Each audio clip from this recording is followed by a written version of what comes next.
Assalamualaikum warahmatullahi wabarakatuh. Bismillahirrahmanirrahim.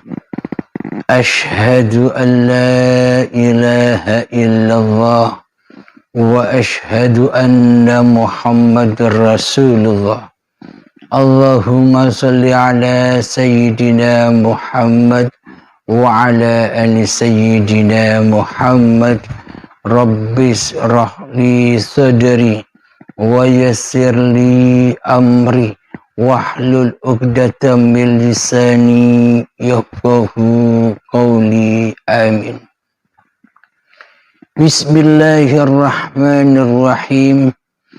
Salam takzimku buat para sahabat tercinta jamaah Uripe Allah. Semoga saya dan kita semua senantiasa di dalam lindungan Allah Subhanahu wa ta'ala. Amin ya rabbal alamin. Alhamdulillahi rabbil alamin. Di sini ada pertanyaan dari sahabat kita. Mari kita dengarkan bersama. Assalamualaikum warahmatullahi wabarakatuh.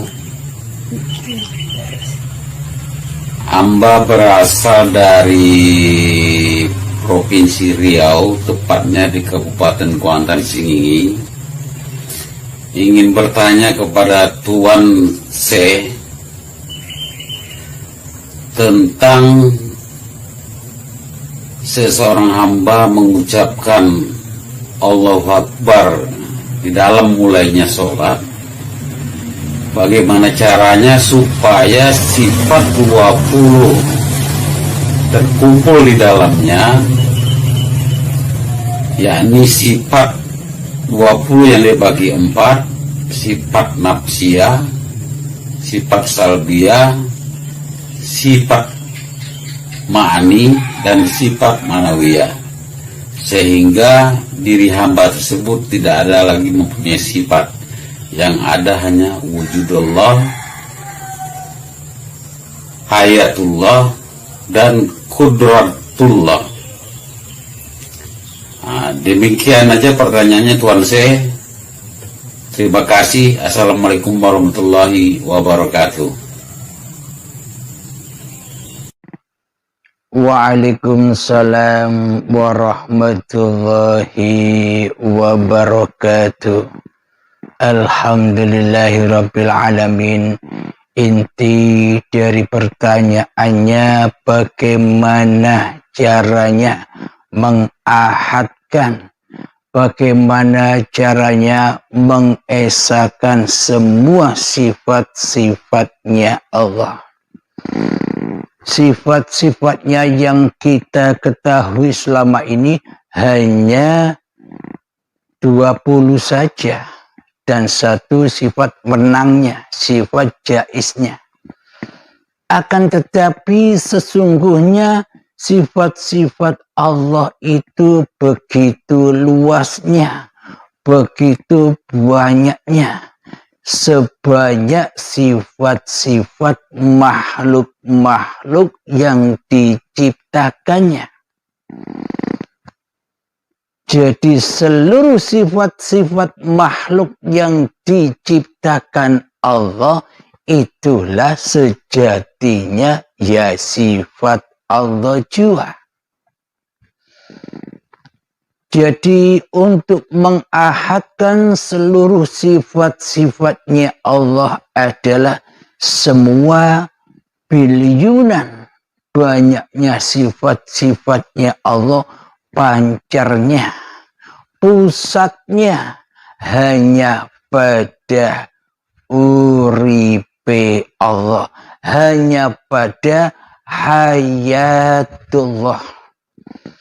Jika tidak ada hidup, apakah kita mengenal sifat-sifatnya Allah yang begitu banyaknya? Bila tanpa hidup, apa kita bisa mengenal nama-nama makhluk yang ada di alam semesta ini. Bila tak ada hidup, apakah bisa kita mengenal semua sosok-sosok makhluk apapun? Bila tanpa hidup, apa kita bisa mengenal nama-nama apapun yang kita sebut? Baik nama makhluk, baik nama barang-barang, baik nama apapun yang kita sebut, tanpa hidup semuanya takkan pernah ada. Bila tanpa hidup, apakah kita bisa menyaksikan sifat orang ini begini, sifat orang itu begitu, sifatnya tumbuhan ini begini, sifatnya tumbuhan itu begitu, sifatnya hayawan ini begini, sifatnya hayawan itu begitu, sifat manusia ini begini, sifat orang laki begini, sifat orang perempuan begini, sifat orang waria begini. Semuanya kita takkan pernah tahu. Semua sifat-sifatnya Allah tanpa pancarnya, tanpa pondasi dari semua sifat itu adalah uripe Allah, adalah hayatullah. Jadi Allah itu maha hidup. Jadi di sini maha itu bukan ada dua. Kita memaknai maha selama ini karena kita berpancang kepada badan-badan ini. Ada siswa, ada mahasiswa. Seolah-olah ada hidupnya manusia, ada hidupnya Tuhan. Seolah-olah kan demikian. Itulah yang membuat batas-batas bagi kita selama ini sehingga kita tidak mengenal Allah. Itulah batas hijab-hijab yang membelenggu kita selama ini hingga Allah gaib bagi kita. Hingga Allah tiada bagi kita. Hingga Allah tak wujud bagi kita. Hingga Allah tak hidup bagi kita. Hingga Allah tak berkuasa apapun atas diri kita dan makhluk-makhluk lainnya. Jadi yang membuat belenggu selama ini adalah ada hidupnya hamba, ada hidupnya Tuhan. Berarti ada dua hidup, berarti belum ahad. Jadi mana mungkin kita bisa memahabesarkan Allah, memahaakbarkan Allah, baik itu di dalam sholat atau di dalam takbiran. Jadi selama ini kita memahaakbarkan Allah, jadi selama ini kita memahabesarkan Allah baik di dalam sholat-sholat kita, semuanya maha besar atau Allahu Akbarnya palsu belaka. Karena yang nyata di dalam hati kita, karena yang wujud di dalam hati kita adalah maha akbarnya makhluknya daripada maha akbarnya Tuhan pencipta makhluknya. Karena di dalam hati kita yang selama ini kita rasakan adalah maha hidupnya manusianya daripada maha hidupnya Tuhan yang telah menghidupi manusia. Karena ada belenggu-belenggu yang membelenggu manusianya, karena disangkanya ada dua kehidupan, ada hidupnya manusia, ada hidupnya Tuhan. Berarti bila ada dua hidup, berarti Allah tak berkuasa sama sekali kepada kita. Bila ada dua hidup, maka wujudnya Allah tidak berkuasa sama sekali kepada wujud manusianya. Bila ada dua hidup, maka kehidupan Allah tidak berkuasa sama sekali kepada kehidupan manusianya. Bila ada dua hidup, maka kekuasaan Allah tidak ada imbasnya sama sekali kepada kekuasaan manusianya. Jadi ada dua kubu makhluknya dan kubu Tuhannya. Berarti Allah tidak Maha Esa. Berarti Allah tidak Maha Ahad.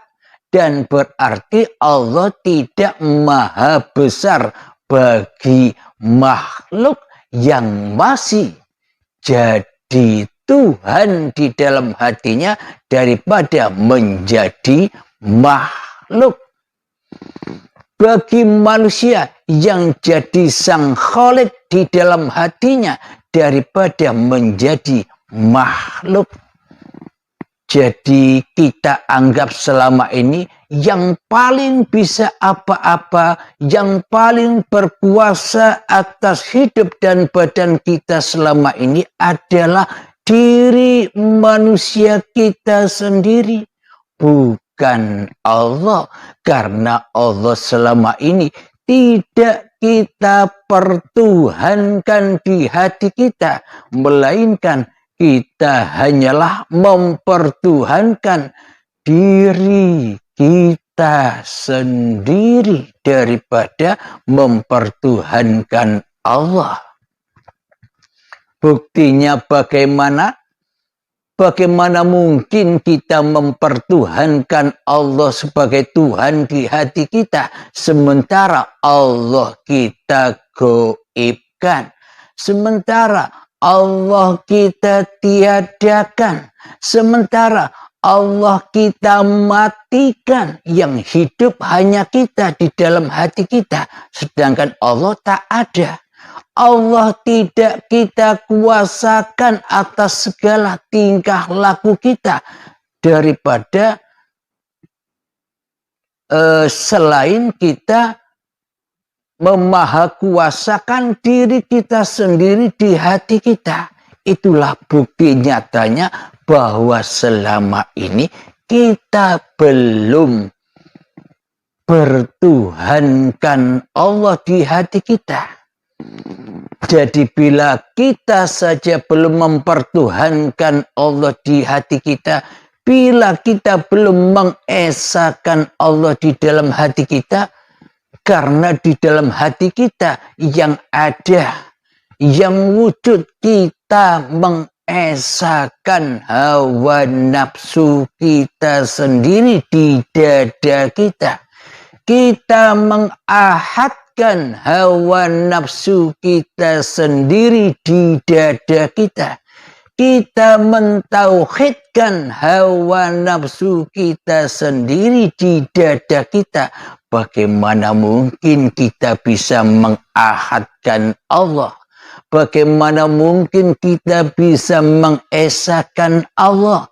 Bagaimana mungkin kita bisa mentauhidkan Allah sementara di dalam hati kita sesungguhnya selama ini kita tidak bertuhankan Allah. Alhamdulillahirabbil alamin. Jadi untuk memahabesarkan Allah, apalagi di dalam sholat kita, Allahu Akbar, di dalam takbiratul ikram, tentunya manusianya wajib beriman dulu. Sebelum kita mengesahkan seluruh sifat-sifatnya Allah, ya harus iman dulu kepada Allah. Iman yang bagaimana? Iman yang sesungguh-sungguhnya iman. Hakikat iman itu adalah ketika sudah tak adanya dirimu di hatimu, akan tetapi yang ada hanyalah Tuhanmu yang telah menciptakanmu lah, yang wujud, yang nyata, yang berkuasa atas dirimu sejak dari tanah sampai jadi bayi hingga saat ini sampai menjadi mayat dan tanah lagi. Itulah iman. Bila yang nyata, bila yang ada, bila yang wujud di hati kita adalah diri manusia kita, pasti yang dimaha besarkan di dalam sholatnya bukan Allah, tapi hawa nafsunya sendiri, yang mana kita selama ini mengaku-ngaku bahwa kita bisa sholat, mengaku-ngaku bahwa kita bisa ibadah, mengaku-ngaku bahwa kita bisa duduk, berdiri, berjalan, bisa mengajar, bisa bekerja, bisa memasak, bisa bertani. Semua itu bukan dituhani oleh Allah yang Maha Akbar di dalam dada kita. Karena Allah yang Maha Akbar, karena Allah yang Maha Hidup, belum teraplikasi di dalam dada kita. Semua itu hanyalah semboyan atau teori-teori saja. Jadi untuk mengaplikasikan itu semua agar teraplikasinya uripe Allah kepada manusianya, ya manusianya harus rela dan ridho baiat, rela dan ridho mati sebelum mati. Bila manusianya tidak rela dan tidak ridho untuk mati di dalam menyaksikan Tuhannya, tidak rela dan tidak ridho mati syahid, maknanya matikan diri manusiamu, maka nyatalah Tuhan bagimu. Bismillahirrahmanirrahim. Di dalam ayatnya Allah, wa nahnu aqrabu ilaihi min hablil warid, dan kami lebih dekat kepadamu daripada urat nadimu, dan kami lebih dekat kepadamu daripada urat lehermu, dan kami lebih dekat kepadamu daripada dirimu sendiri, dan kami lebih dekat kepadamu daripada hidupmu. Maknanya bila kita ingin pergi roji'un, mendekat kepada yang lebih dekat daripada diri kita sendiri, maknanya ya kita harus putus urat leher ini, kita harus putus urat nadi ini. Bukan bunuh diri maknanya, bukan putus leher dan putus urat nadinya dohir syariatnya, akan tetapi putusnya pengakuan bahwa hidup ini hidup manusianya. Inilah yang dimaksud manusia rela, ridho, roji'un, kembali kepada yang maha hidup, bahwa diri manusianya sebenarnya tak punya hidup, bahwa diri manusianya sebenarnya tak punya kuasa apapun. Inilah yang dimaksud baiat itu. Inilah yang dimaksud mati sebelum mati. Bila jalan ini tidak kita tempuh saat ini, maka kita akan ketemu dengan baiatul akbar, ketemu dengan baiat hari kebangkitan, maknanya ketemu hari syakaratul maut. Bila kita tidak kembali sekarang, iman kita tidak dibenahi, kesadaran kita tidak disadarkan di dalam bertuhan, maka kita akan ketemu dengan hari pembalasan, hari perhitungan di saat menjelang syakaratul maut, di mana di situ di dalamnya ketika sekarat kita diperhitungkan dosa-dosa kita. Kita diperhitungkan harta-harta yang kita akui sebagai harta kita. Diperhitungkan anak istri yang selalu kita cintai daripada cinta kepada yang menciptakan istri dan anak. Diperhitungkanlah harta-harta yang kita kumpulkan, diperhitungkanlah ibadah-ibadah yang selama ini tersesat jauh dari lillahi ta'ala. Diperhitungkan solat-solat yang fawailul lil musallin, solat-solat yang celaka karena di dalam solatnya tidak nyembah Allah, tidak mi'raj kepada Allah, akan tetapi mi'rajnya kepada urusan dunia, mi'rajnya kepada kendaraannya yang diparkir, mi'rajnya kepada sendalnya yang ditaruh di depan masjid, mi'rajnya kepada masakan yang takut gosong, mi'rajnya kepada sang kekasih hatinya. Bukan mi'raj kepada Allah. Kenapa? Karena belum kenal dengan Allah. Bagaimana mungkin bisa mengingat Allah? Wong kenal saja, ketemu saja, menghadap saja tidak pernah, kok ngaku-ngaku bisa zikir kepada Allah. Tentunya yang kita zikiri selama ini adalah hawa nafsu kita sendiri yang lebih wujud daripada wujudnya Allah. Hawa nafsu kita sendirilah yang selama ini kita zikiri, yang ternyata lebih hidup daripada hidupnya Allah.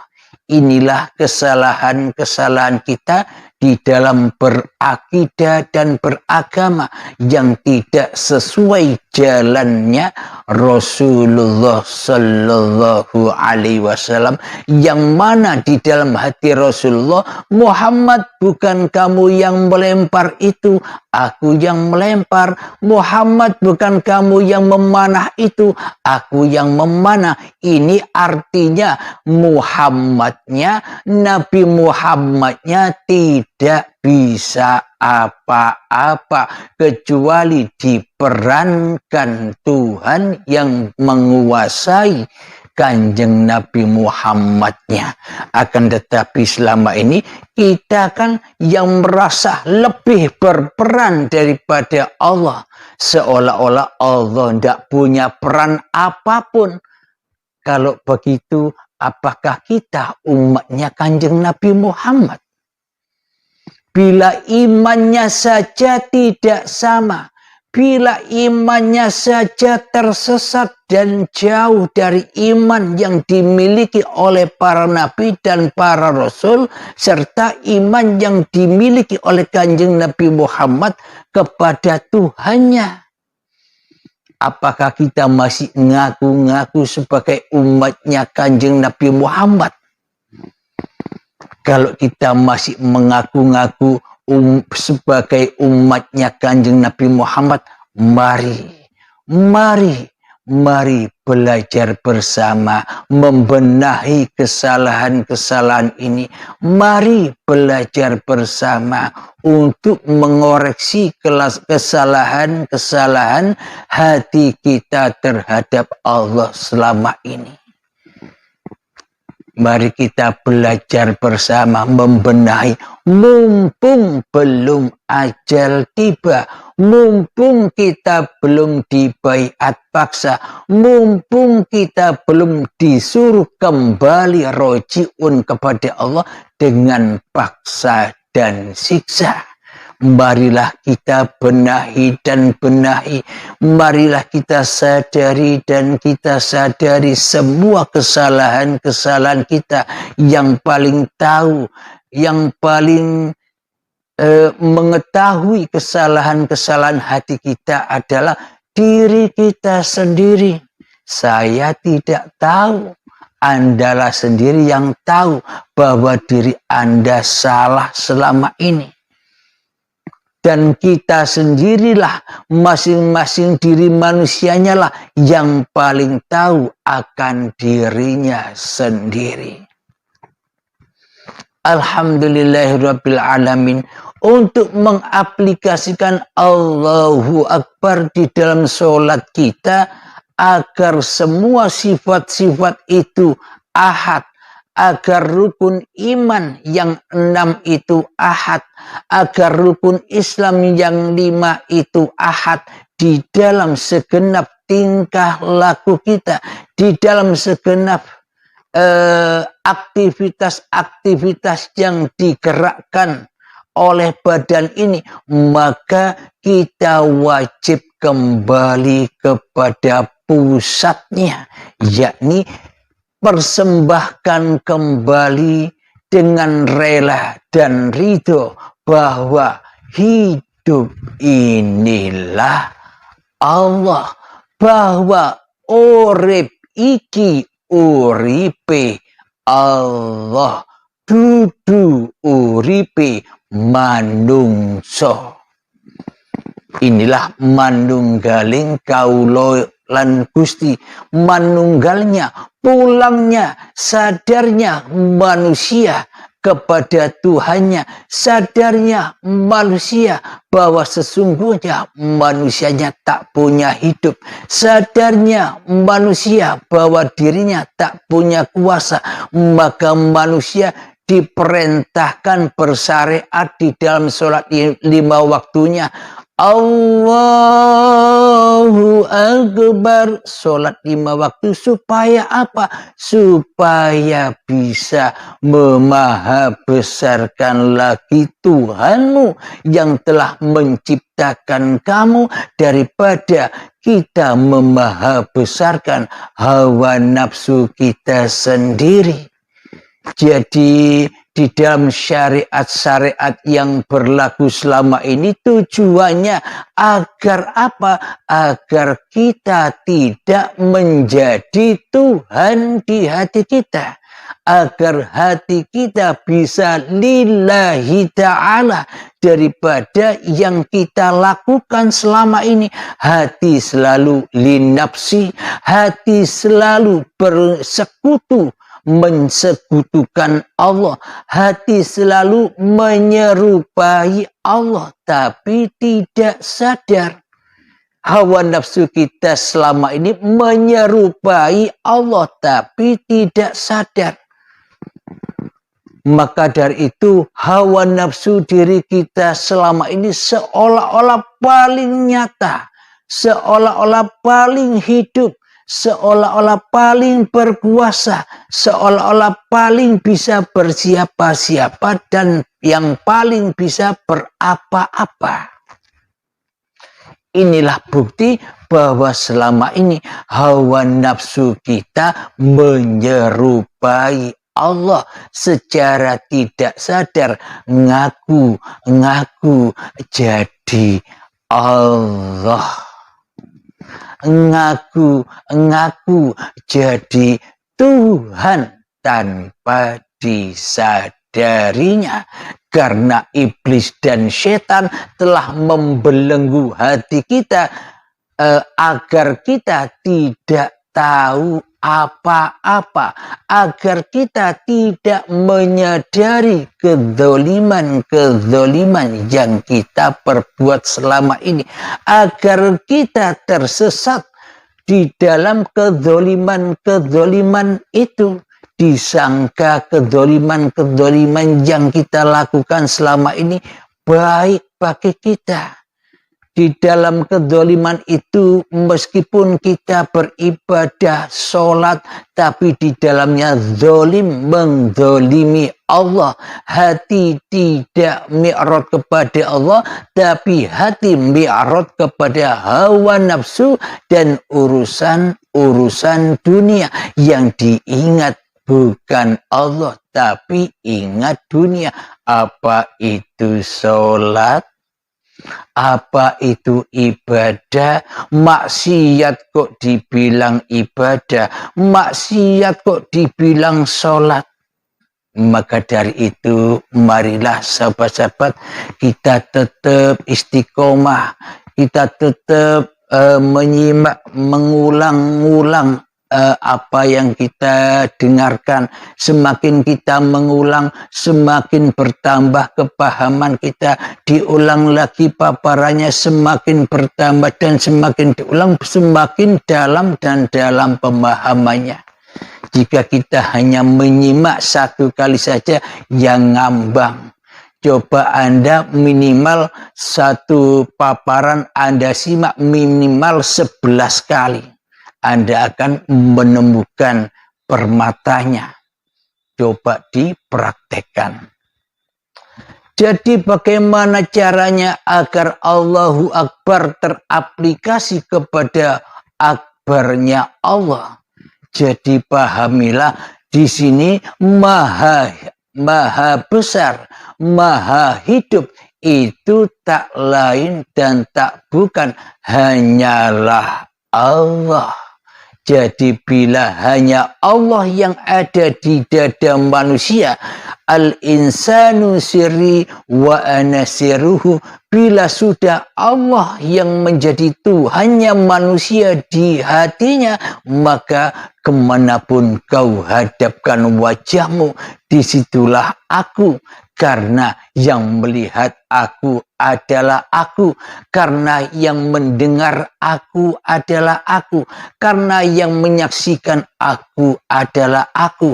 Siapa yang bisa bilang aku? Bila kita tak hidup, apa mungkin kita bisa bilang aku, bilang saya, bilang kami, bilang kita? Jadi tiada aku kecuali aku. Jadi ketika manusia sudah rela dan ridho mati sebelum mati, bila manusia sudah rela bersyahadat, bila manusia sudah rela mati syahid, mati kemanusiaannya, terputus hidup kemanusiaan, kembali kepada Maha Hidup, maka Allahu Akbar akan terrealisasi. Karena yang akbar ya yang mengucapkan Allahu Akbar itu. Akan tetapi bila di dalam hati kita masih hawa nafsu kita yang ada, yang wujud dan yang hidup, pasti Allahu Akbarnya teraplikasi, diakui. Kebesaran ini hanya kebesaran hawa nafsunya, yang merasa mampu untuk sholat, yang merasa mampu untuk ibadah, yang merasa mampu untuk berbuat kebajikan, dan yang mampu beramal soleh. Jadi amal kebajikan itu adalah, jadi amal soleh itu adalah ketika kita sudah tak merasa beramal kebajikan, ketika kita sudah tak merasa beramal soleh, ketika kita sudah tak merasa berlaku apa-apa, kita hanya diperankan hidup saja, kita hanya diperankan uripe Allah, kita hanya diperankan Tuhan saja. Al-insanu sirri wa ana sirruhu, manusia adalah rahasia dan akulah di balik rahasia manusia itu. Bila kita sudah menyadari itu, maka manusia sudah hancur lebur, surga nerakanya hancur lebur, kematiannya hancur lebur, alam kuburnya hancur lebur, siksa kuburnya hancur lebur, kiamatnya hancur lebur, hari kebangkitannya hancur lebur, hari akhiratnya hancur lebur, alam hisabnya hancur lebur, watsiratul mustaqimnya hancur lebur. Karena yang ada hanya Allah, maka semua cerita itu sudah kiamat dan hancur lebur bagi manusia yang sudah kembali roji'un kepada Tuhannya. Akan tetapi beda dengan orang-orang yang tak mau kembali kepada Tuhannya. Akan tetapi amatlah sangat jauh berbeda bagi orang-orang yang masih suka jadi sang Khalid di hatinya, yang masih suka jadi Tuhan di hatinya, yang masih suka merasa beramal soleh di hatinya, yang masih suka merasa bisa sholat dan bisa ibadah dirinya, maknanya hatinya tak mau menuju lillahi ta'ala di dalam niat-niatnya, akan tetapi seluruh aplikasi niatnya tersesat di lembah linapsi.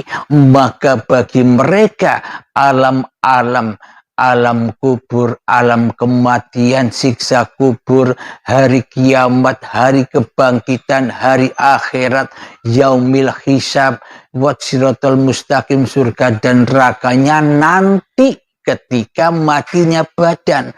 Bagi manusia yang belum mau roji'un kepada Tuhannya, bagi manusia yang belum bersedia, bagi manusia yang belum rela dan ridho untuk mati syahid, manusia yang enggan berperang, tidak mau memerangi hawa nafsunya, yang menganggapnya semua kejadian itu besok adanya. Karena iblis dan setan lebih lihai menipu manusianya. Katanya iblis dan setannya, bro, alam itu besok, kematian itu adalah kematian badanmu, alam kubur itu nanti di luar itu loh, di pemakaman itu alam kubur, siksa kubur nanti ada di dalam situ, hari kiamat hancurnya langit bumi yang di luar itu. Tenang-tenang wai bro, santai wai. Kata iblis dan setan begitu, selalu menyesatkan dan menyesatkan manusia, selalu memegang erat jiwa manusia agar tidak bisa kembali pulang kepada Tuhannya. Jadi terserah masing-masing hati kita, kita mau hijrah dari lembah setan menuju kepada Allah, atau kita mau hijrah kepada Allah. Jadi semuanya ada di dalam masing-masing hidayah yang diberikan Allah kepada masing-masing manusianya. Allah Maha berkuasa atas segala sesuatu. Semoga jawaban ini bisa diterima oleh Kang Mas yang bertanya. Mohon maaf sekiranya ada banyak kekurangan di dalam jawaban-jawaban ini. Saya Abdul Halim mohon maaf, karena sesungguhnya tak mampu Abdul Halim ini menjelaskan rahasia Allah. Hanya Allah lah yang menjelaskan tentang dirinya. Innani anallah la ilaha illa ana. Abdul Halim hanyalah diperankan saja, sama seperti Anda sekalian. Hakikatnya Anda pun juga diperankan oleh Allah, tapi kita selama ini tidak menyadarinya. Semoga kita bisa menyadari itu semua sebelum datangnya ajal menjemput. Amin ya rabbal alamin. Sebelum kita akhiri kajian ini, marilah kita kemahkan sholawat dhalimin daf'ul bala, agar terhindar hati kita dari balak-balaknya hati, dari zalim-zalimnya hati. Allahumma salli ala sayyidina Muhammad wa ashghil zalimin bizalimin. Allahumma salli ala sayyidina Muhammad wa ashghil zalimin bizalimin. وأخرجنا من بينهم سالمين وعلى آله وصحبه أجمعين. آخر كلام ربنا آتنا في الدنيا حسنة وفي الآخرة حسنة وقنا عذاب النار. وصلى الله على سيدنا محمد وعلى آله وصحبه وسلم والحمد لله رب العالمين. آخر كلام. Assalamualaikum warahmatullahi wabarakatuh.